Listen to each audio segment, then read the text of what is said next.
Assalamualaikum warahmatullahi wabarakatuh. Berjumpa lagi dengan AF19 channel yang selalu menemani Bapak Ibu atau teman-teman semua dalam belajar baik P3K maupun CPNS.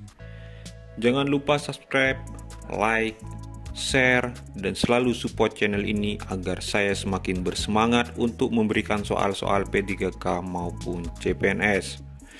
Jika Bapak Ibu mau request, silahkan tulis di kolom komentar. Nanti akan saya buatkan dan akan saya bahas di channel ini. Baik, langsung saja ke pembahasan soal nomor 1. Bagi negara yang merdeka dan berdaulat, dasar negara memiliki kedudukan yang penting karena A. Tanpa dasar negara tidak memenuhi unsur negara. B. Dengan dasar negara, banyak negara yang mengakui. C. Dasar negara menjadikan masyarakat menjadi ketertiban. D. Pemerintahan yang maju harus memiliki dasar negara. E. Sebagai dasar mengatur penyelenggaraan negara. Jadi, bagi negara yang merdeka dan berdaulat perlu memiliki dasar negara. Pancasila merupakan dasar negara Indonesia. Pancasila digunakan sebagai dasar negara untuk mengatur penyelenggaraan negara. Tanpa dasar negara, maka penyelenggaraan negara tidak dapat dijalankan dengan baik. Bahkan akan terjadi kekacauan atau konflik. Oleh karena itu, keberadaan dasar negara bagi suatu negara sangatlah penting dan perlu. Tanpa dasar negara, penyelenggaraan suatu negara akan berjalan tanpa arah yang jelas. Jadi, jawaban yang tepat adalah E. Sebagai dasar mengatur penyelenggaraan negara. Kita lanjut soal nomor 2. Dalam proses perumusan dan penetapan Pancasila sebagai dasar negara melibatkan utusan dari berbagai wilayah Indonesia. Hal itu dimaksudkan agar A. Sesuai dengan kehendak pemerintah Jepang. B. Tindak lanjut dari peristiwa Sumpah Pemuda. C. Sebagai perwakilan pejuang kemerdekaan. D. Ada keterwakilan seluruh bangsa Indonesia. E. Perwakilan organisasi di wilayah Indonesia. Jadi perumusan dan penetapan Pancasila sebagai dasar negara melibatkan utusan yang mewakili berbagai wilayah di Indonesia. Hal itu dimaksudkan agar ada keterwakilan dari seluruh bangsa Indonesia. Pancasila merupakan dasar negara yang disepakati bersama oleh seluruh rakyat Indonesia melalui wakil-wakilnya di sidang Badan Penyelidik Usaha Persiapan Kemerdekaan Indonesia atau yang biasa disebut BPUPKI. Perumusan Pancasila sebagai dasar negara dalam sidang BPUPKI diutarakan oleh para tokoh yang mengajukan ide atau gagasan tentang dasar negara.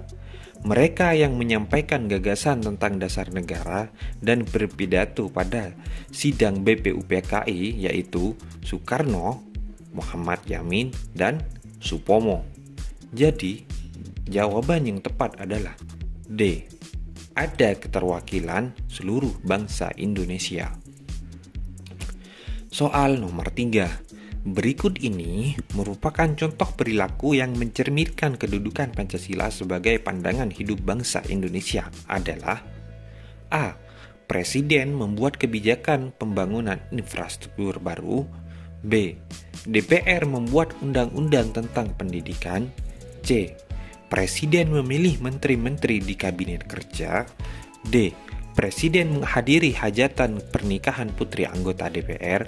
E. Masyarakat melakukan uji materi undang-undang kepada MK.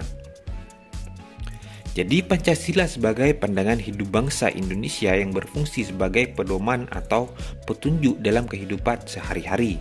Ini berarti Pancasila sebagai pandangan hidup merupakan petunjuk arah semua kegiatan atau aktivitas hidup dan kehidupan di segala bidang.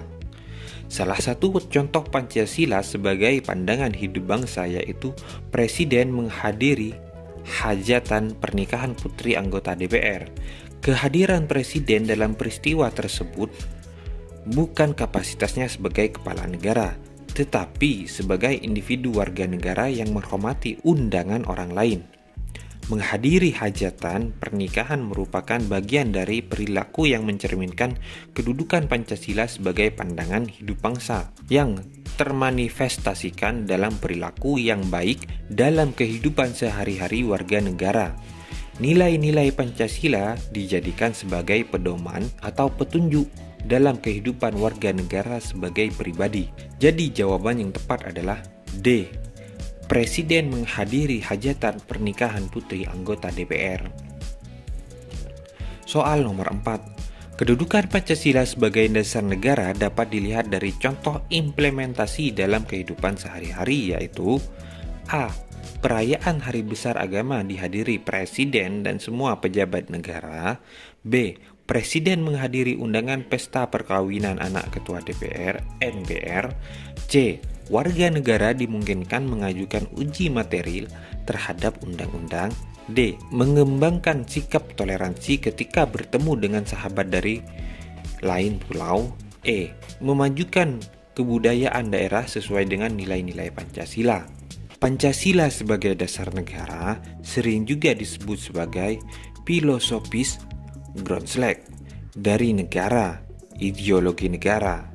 Pancasila digunakan sebagai dasar mengatur pemerintahan negara, atau dengan kata lain, Pancasila dengan sebagai dasar untuk mengatur penyelenggaraan negara. Dalam penyelenggaraan negara, para pejabat negara mendasarkan kebijakan yang dibuat pada nilai-nilai yang terkandung dalam Pancasila. Pancasila dijadikan sebagai dasar pijakan dalam penyelenggaraan negara, sehingga pelaksanaan atau jalannya ketatanegaraan dilandaskan pada nilai-nilai yang terkandung dalam Pancasila. Jadi jawaban yang tepat adalah C. Warga negara dimungkinkan mengajukan uji materi terhadap undang-undang. Soal nomor 5. Penggunaan pesan singkat melalui media sosial mempengaruhi bentuk pola silaturahmi antar warga masyarakat Indonesia yang bila berlanjut secara sosial dimungkinkan terjadinya kondisi A. Menurunnya kualitas hidup gotong royong. B. Penggunaan alat komunikasi yang canggih. C. Internet dan keluarga sebagai kebutuhan. D. Semakin kuatnya ikatan kekeluargaan. E. Hubungan guru dan siswa semakin akrab. Jadi Pancasila sebagai pandangan hidup bangsa Indonesia secara ideal mengandung makna bahwa Pancasila dijadikan sebagai pedoman atau petunjuk dalam kehidupan sehari-hari. Namun dalam praktik nyata di masyarakat seringkali tidak sesuai dengan kondisi ideal. Misalnya, media sosial akan mempengaruhi bentuk pola silaturahmi dan dapat menurunkan kualitas hidup gotong royong di masyarakat. Kegiatan atau aktivitas warga negara sebagai individu dalam kehidupan sehari-hari senantiasa didasarkan pada nilai-nilai baik yang terkandung dalam Pancasila sebagai pandangan hidup bangsa. Jadi, jawaban yang tepat adalah A. Menurunnya kualitas hidup gotong royong. Soal nomor 6. Pejabat negara yang memanfaatkan mobil dinas untuk berbagai kegiatan pribadi merupakan tindakan yang tidak dibenarkan oleh Pancasila sebagai dasar negara karena perilaku tersebut A. Melanggar norma kesopanan. B. Dibolehkan pejabat di atasnya. C. Mendapat dukungan masyarakat. D. Melanggar ketentuan hukum. E. Menjadikan kebiasaan masyarakat.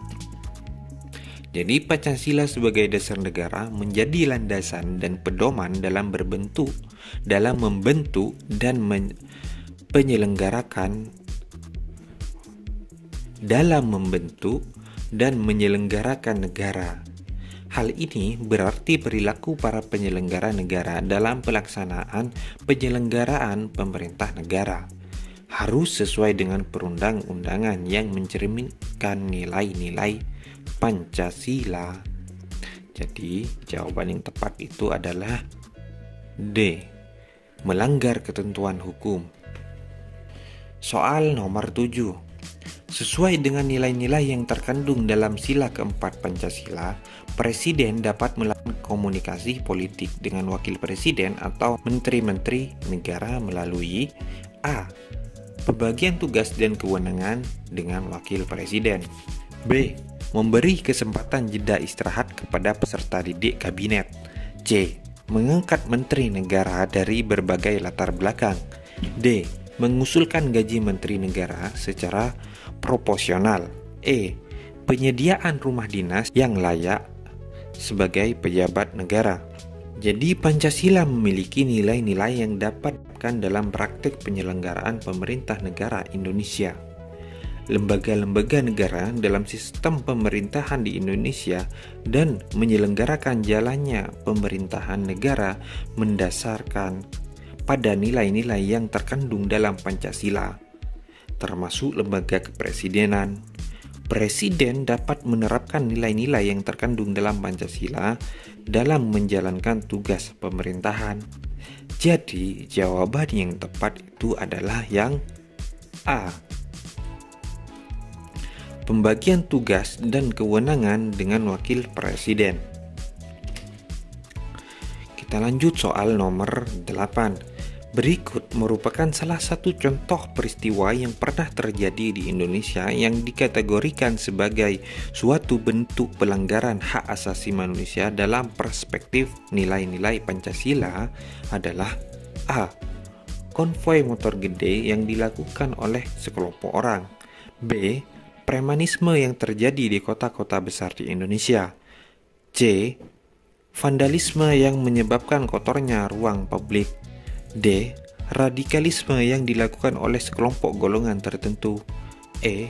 Aksi teroris yang menyebabkan jatuhnya korban meninggal dunia.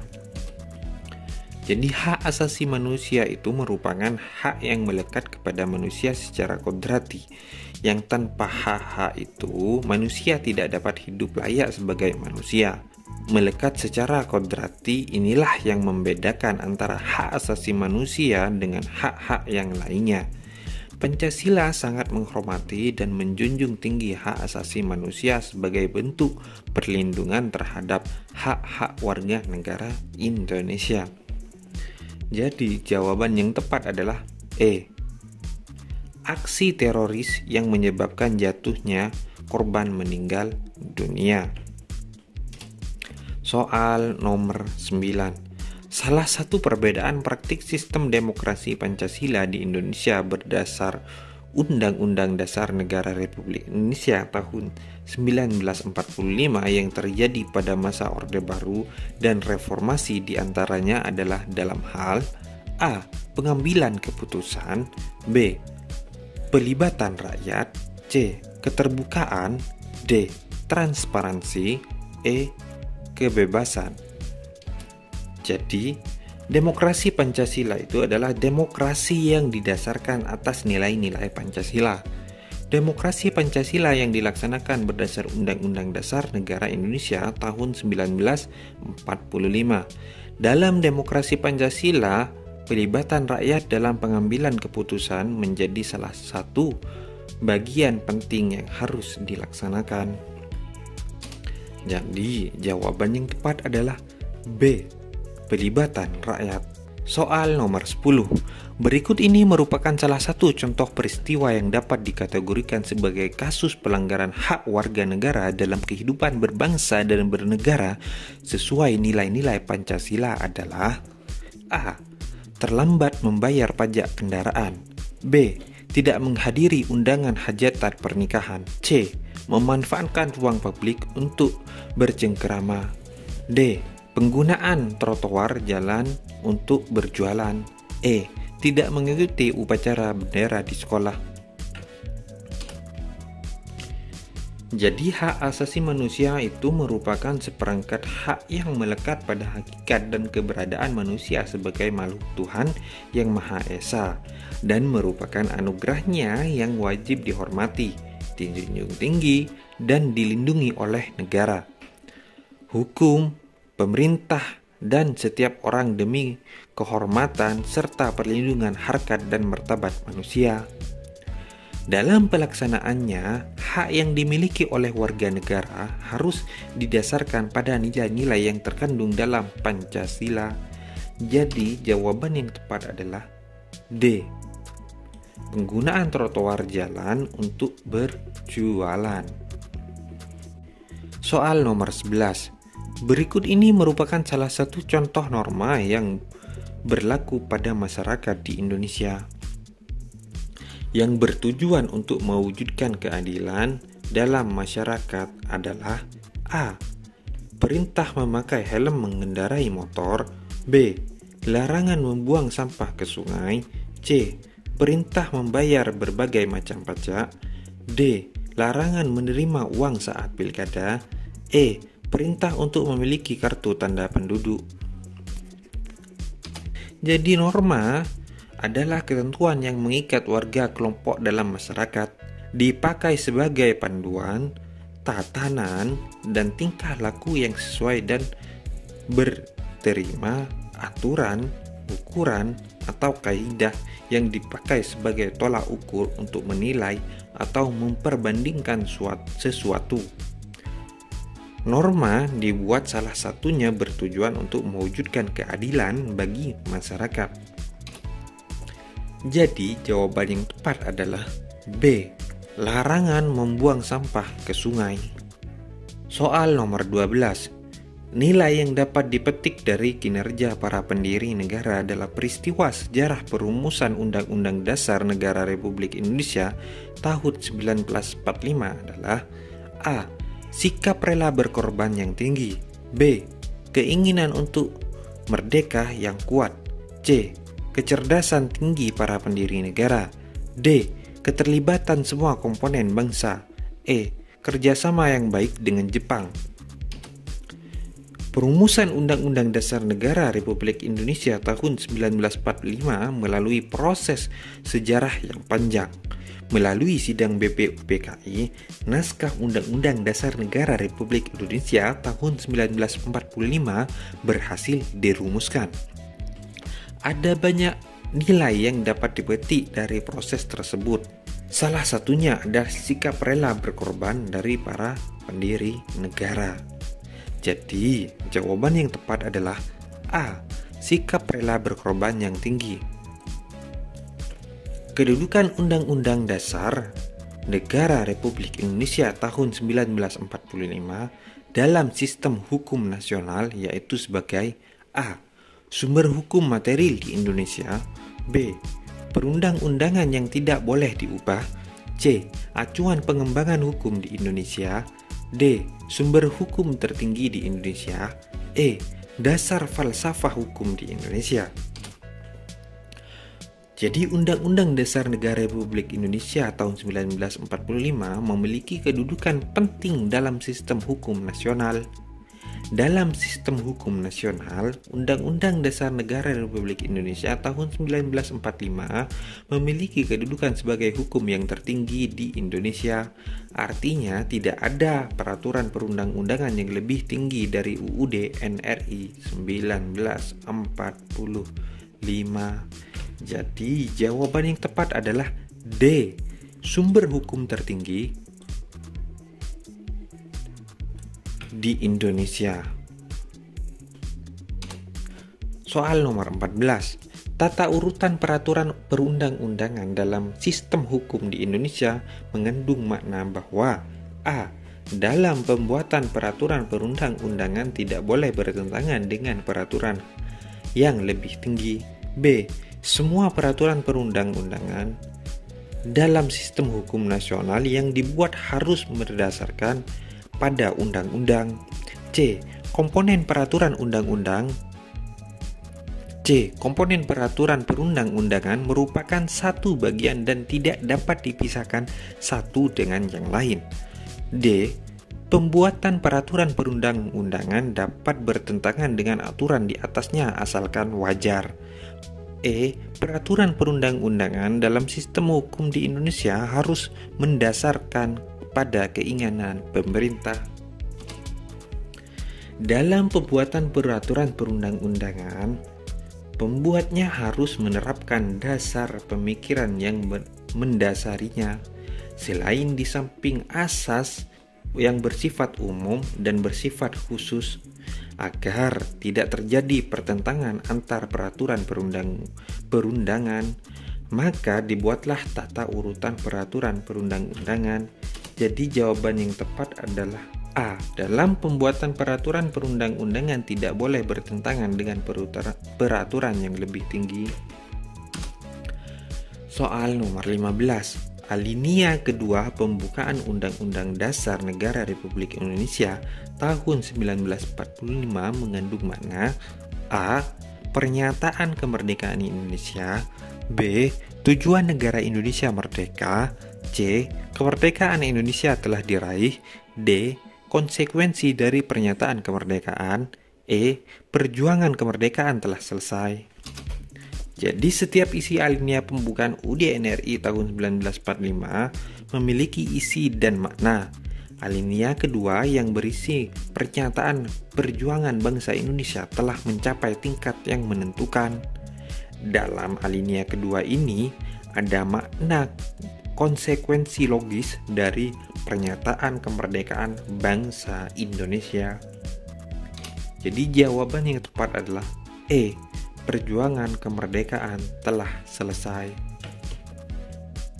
Terima kasih telah menonton channel ini. Semoga Bapak Ibu lolos dan diterima P3K tahun ini.